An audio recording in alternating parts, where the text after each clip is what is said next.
La conduite irréprochable est la pierre angulaire d'une réputation solide et d'une intégrité inébranlable. Chers amis, dans les parachiotes de cette semaine, Matot et Massé, les deux dernières sections du livre de Bamidbar, la Torah met en lumière l'importance de tenir ses promesses tout en abordant la guerre contre Midian ainsi que l'itinéraire du peuple d'Israël avant la conquête de la terre promise.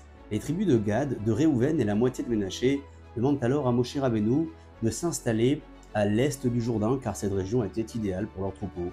Moshe Rabbeinu accepte à la condition qu'ils participent d'abord à la guerre de conquête de la terre promise avec leurs frères afin d'être ainsi irréprochables devant Dieu et devant le peuple. Le Sefer Chassidim explique que la Torah nous impose cette conduite uniquement envers ceux qui nous font confiance. Un homme est venu un jour demander conseil au Chafetz Chaim avant de prendre la direction d'une communauté. Le maître lui a dit « Si tu adoptes une conduite irréprochable devant Dieu et ensuite devant ton peuple, tu réussiras.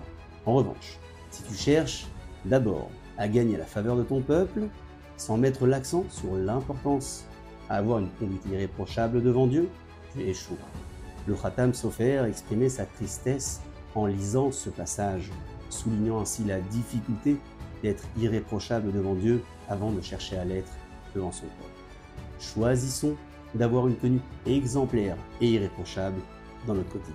À très bientôt et Shabbat Shalom.